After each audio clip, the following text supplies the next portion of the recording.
Welcome to Podcasting Smarter, the podcast for and by podcasters. We interview podcasters for the real scoop on podcasting. Whether you're thinking about starting a podcast or have been podcasting for years, you'll find lots of inspiration, valuable lessons, and tips in our interviews. This podcast is brought to you by Podbean. Please visit podbean.com, the home for podcasters. Hey there, everybody. This is John from Podbean and Podcasting Smarter. On today's episode, we're going to be speaking with Marty from VMware, speaking about internal podcasts and how you can use podcasts in your business. Marty, how are you today? I'm doing very well. Perfect. Again, thank you so much for making the time to sit down with us. So let's get started a little bit, talk a little bit about how VMware started to integrate podcasts into their work. But before we do that, tell us a little bit about VMware and what you guys are about. Sure. We're an enterprise software company. We are the leader in virtualization software, focusing on both desktop virtualization as well as data center virtualization. So the team that I work with is focused on sales training, and that's where we've been leveraging the podcasts for our internal audience. There's a whole different group that handles customer-facing and partner-facing podcasts out to the rest of the world, but we have really taken up the idea of using podcasts as a secure internal communication method for really the last couple, 3 years now, and we've seen great adoption and great success from it. What was the catalyst that made your company say, communication across our company could probably be done a little bit more effectively through podcasting?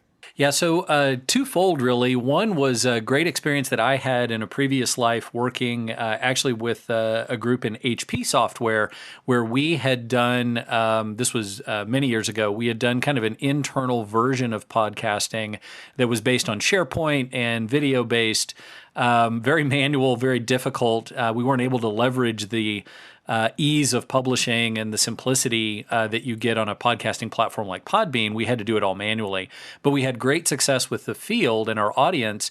And as I moved into the role here at VMware, we had been pushing this agenda for many years and finally got the kind of right combination of people that believed in the need for greater and better communication, as well as a little extra budget available for one quarter. We got to try it as a pilot, and as expected, it was as successful with the field as we thought it would be, and it's just kind of grown from there. What do you think were some of the things that have made it successful so far? I mean, one of the things that we see a lot here at Podbean are when people start using podcasts for internal communications, internal training, they find that the engagement with the material is a lot deeper. It's something where you can listen to these on the go. It's something where it's in an audio or video format. Was that something that you found that that you were able to leverage a little more?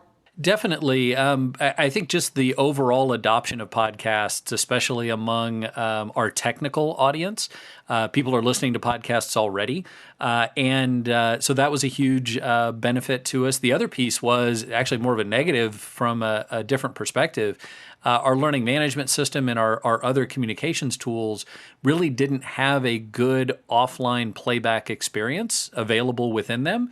So as people, especially again, this technical audience that does a lot of traveling, they're not able to sit down and take their training or to review information when they're on a plane, whereas everyone else loads up some podcasts to have available for their plane ride, and you get to enjoy episodes while you're logging miles. So it was really the fact that we couldn't deliver the training that they were asking for in any other way other than via a podcast type solution. But of course, this content had to be secure. So that was the big piece that really drove us to Podbean, is that ability to have a SSO authenticated verification before people are able to download and consume this content. So it was really driven by the audience themselves. Security seems like something that a lot of enterprise companies, such as yourselves, is something that you value with your internal communications podcasts also. Is that something where, like, let's say a scrambled URL wasn't something that was necessarily an option that you guys could really do? You needed to have that SSO login to have that level of security? Yeah, definitely. By the time the security team found out what we were trying to do, they kind of mandated that it be behind the SSO authentication, and rightfully so. This is important information that our field needs to have that is very sensitive, right? So it needs to be behind that layer of protection.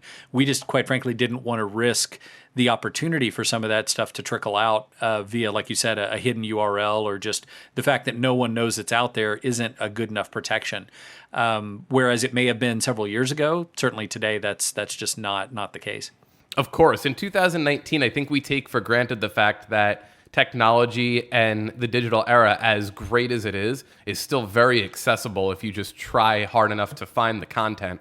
And if you want to make sure it's super secure, having it behind an SSO, email, and password, that's really the best way to go. Are you using the Podbean software and podcasting for training also as well as internal communication? Yeah, so we've got about 10 different channels. I'd say 8 of those are very active. There's a couple that have kind of come and gone over the past couple of years. But I would say we break those down by audience. So we have one that's traditionally aimed at our core sales team. Then we have several different technical groups that are getting information directly kind of served up to them.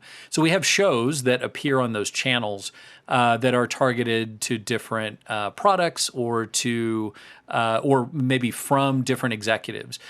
So some of those are communication based, and some of them are definitely tied into a training plan. So we've actually gone above and beyond what is typical for a Podbean implementation, at least we think so, in working with the technical folks on your side. And we've actually created some connections between the Podbean episodes and a corresponding course in our learning management system. So we use Saba Cloud, and we've made a connection there that we use a little bit of scripting on the back end to help mark people complete for having consumed training content as they are getting credit or as they are downloading or listening to an episode. So again, we're trying to meet the need of our end user of having a better offline viewing or listening experience for mandatory or recommended training, and we're using Podbean to do that. We're just making that connection on the back end, saying that if you've listened to this episode, we're going to give you credit for achieving this course as part of your training plan. So that has been something that we have utilized for the last several years now. And again, we're doing more and more of that. But I'd say it's about 60-40. 60% of its communication or consume at your leisure type content. The other 40% would be more mandated or stuff that we want to make sure everyone is getting on a regular basis, and we're actually tracking back whether or not they've listened. So using it more as a training tool instead of just an education or a learn at your own pace tool. And I like how you said that you kind of divvy it up between each of the different, let's say, departments. You have about 7 different podcasts. You have built in the ability for you to look back and see who's listened to the content and really get to check off in such a granular way. When a lot of companies start off, they see podcasting as a really great solution. A lot of the time it's difficult to go back and say, or see rather, who has already completed the content, who's been able to digest it, or where to break that down. I know for us, we have our own engagement intel that we use. Is that something you've integrated as well? Or is most of that handled on VMware side, like solely? Yeah, so we're leveraging, again, there's a couple folks on our side that have worked with the reporting team there to get, in essence, an automated dump of content every night that allows us to then, again, do a little parsing of that data, because it captures the email address, of course, of the person listening, and then for the most part, the time that they've spent listening. And then that gives us the data that we need to pull the trigger and mark them complete for that particular course.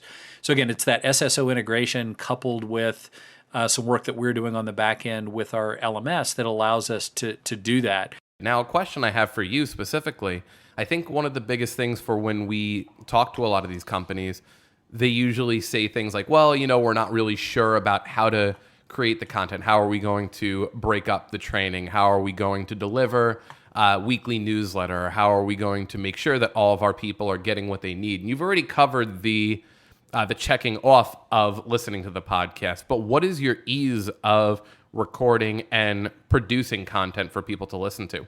Yeah, so again, almost as varied as the topics and the channels that we have. We're lucky that several of the channel owners or the people that are administering or really the major contributors are kind of podcast geeks like me, and they've taken it upon themselves to teach themselves how to do the audio editing, what the best practices are. I actually have a background in a former life of working in radio, so I come to it with a above average knowledge of how to create decent sounding audio, and I've tried to pass that on to the other teams as much as we can. Again, a large group is technical, so they love to geek out and really get in there and try to make it as good as possible. The other benefit is, again, our team being embedded on the training side of things. We leverage tools like Captivate, Zoom meetings, and there's a couple different programs internally over the past few years that have been built around enabling our subject matter experts, which basically are our audience, to create training content for other people in the country in the company. So we've actually distributed out some different podcasting kits in essence to the field. So we've got some content experts as well as some expert equipment out there floating around in our ecosystem that people have been able to leverage. All that being said, we also do have a corporate function that does do some media production at our headquarters in Palo Alto. We leverage them for many of the higher production podcasts, so things that would be from a CEO or a CFO reaching out to their audience. We'll leverage our actual in-house studio, and we'll produce broadcast quality material from that perspective. But really, in my opinion, the key is finding the passionate amateur, the prosumer in the audience that wants to take it to the next level, and give them enough budget to get the Adobe Studio, to get a decent microphone and a mixer if you need to, and just show them how to use it.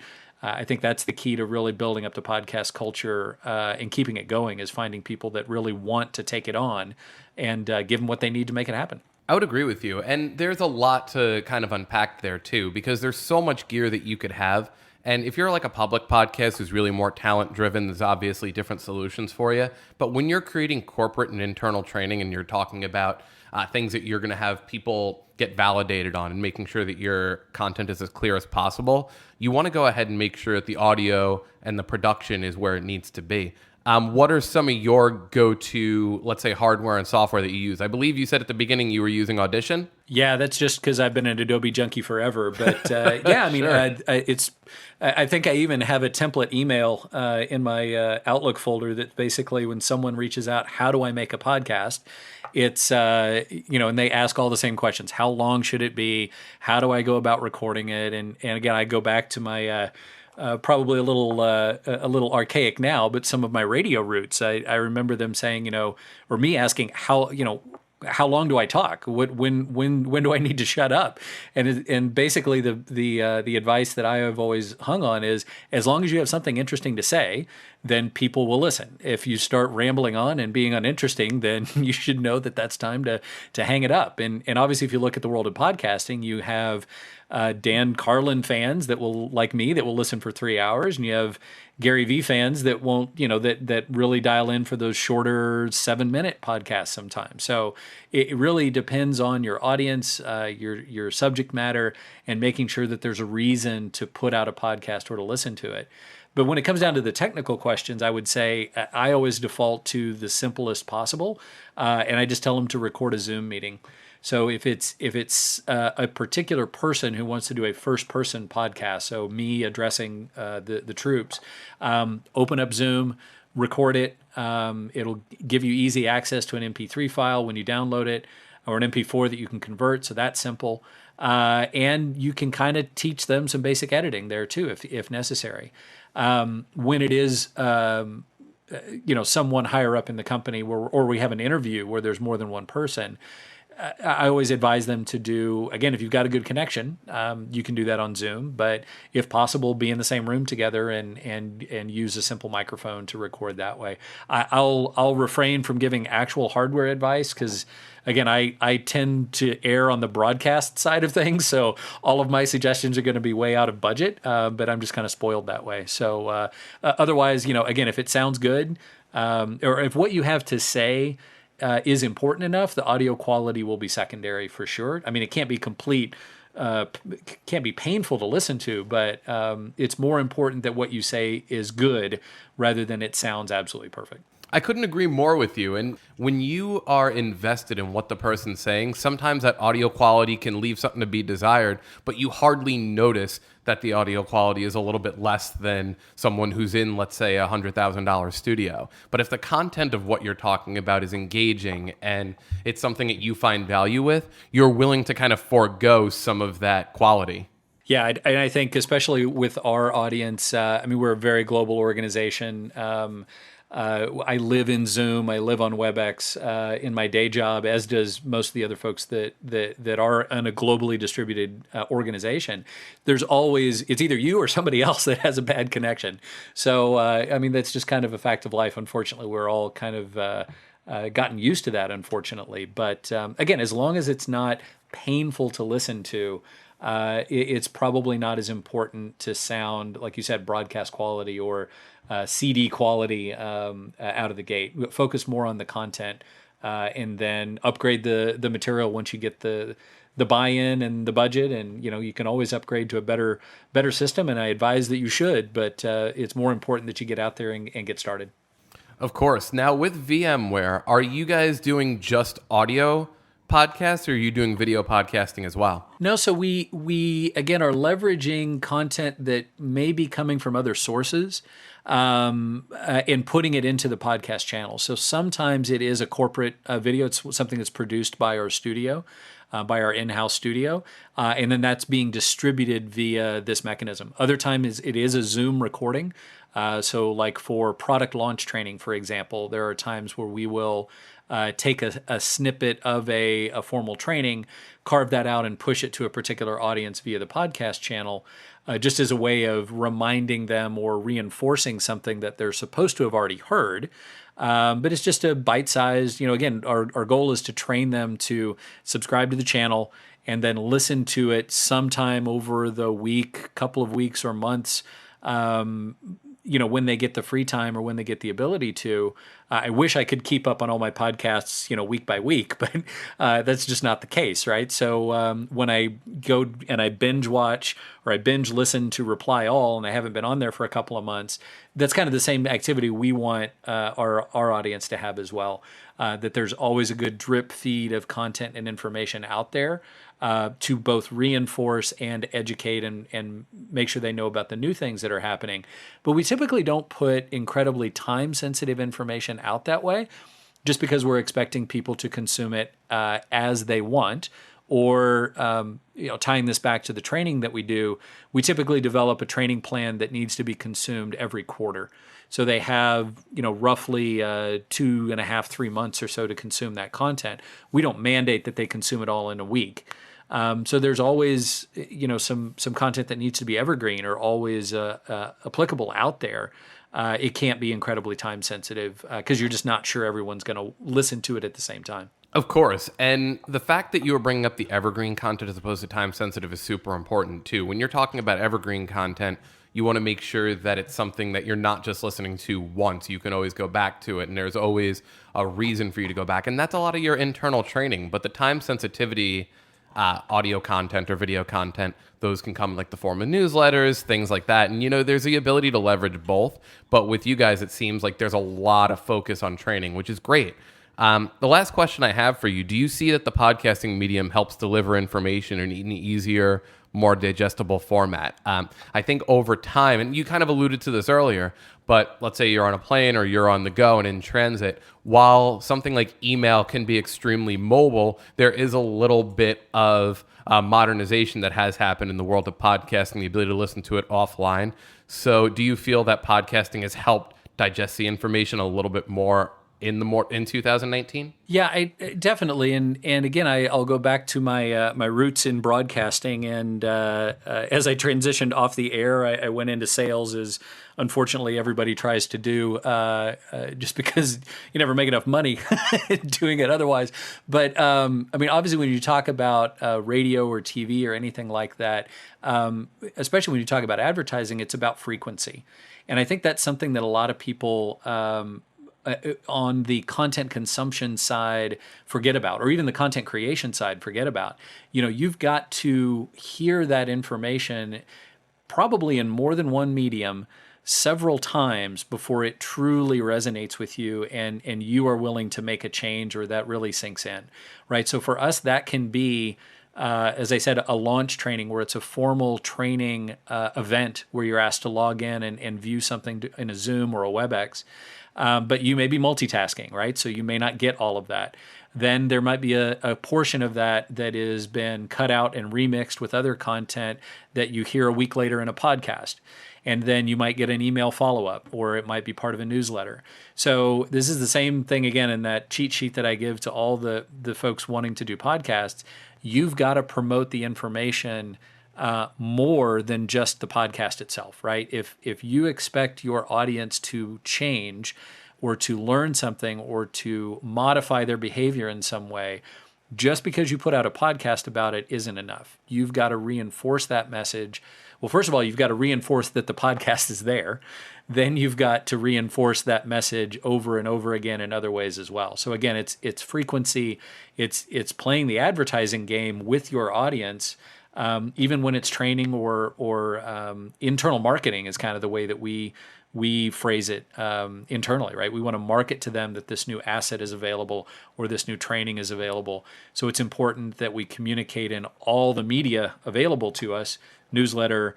If we had billboards, we'd use billboards, but we don't. So we have email, we have newsletters, we do have banners, right, on SharePoint sites, different things like that. That's where you can really make a difference in getting the message across. And again, podcast plays a huge role there. And I'm super happy that we were able to get it added to the arsenal a couple of years ago, and it's grown as much as it has. It's been fantastic. And I like what you said, too, about the follow-up, because podcasting is a tool. Podcasting is something that you can use to help reinforce what you're selling to people, or rather what you're having them get trained on. What advice would you have for any businesses that are looking to incorporate private podcasting or internal communications podcasting into their network that are kind of on the fence about it? Yeah, again, I think the key is understanding that it's not going to go to 100 overnight. It's going to take some ramp up, some adoption time. So definitely, and again, this is more just general podcasting guidelines, right? So the same things I've heard in lots of, I think there's a great creative, no affiliation, but there's a great creative live podcasting training session that I remember sitting in on a couple of years ago. All of those advice would apply to a corporate podcast just as much as any other one. Make sure that you give it time to build up. Make sure that you've got content in the bag before you launch. Don't start with one episode and then wonder what to do next. And make sure that you've got promotion in other ways, right? Just because the podcast is out there doesn't guarantee people are going to see it. You need to advertise that podcast to your audience using the other media that they consume on a daily basis, whether it's email, mentioning in a meeting, billboards if you got them, or signs in the cafeteria, whatever it happens to be, right? Just so promote the fact that you're there and commit to it for a decent amount of time before you make the call as to whether or not it is a good fit or not. You've got to make sure that you get enough momentum behind it to make it successful. Marty, thanks so much again for coming on our podcast and speaking about how VMware uses internal communications podcast in their business. Thanks so much, and we'll see you on the next episode. Thanks for joining us for Podcasting Smarter. You can check our show notes at podcast.podbean.com for links and details. Please like our podcast, leave your comments, and help us spread the word to other podcasters so we can bring you more great episodes with podcasting tips and inspiration from fellow podcasters. If you want to connect with other podcasters or get interviewed on this podcast, please join our Podcasting Smarter Facebook group. We look forward to welcoming you to the community. Happy podcasting!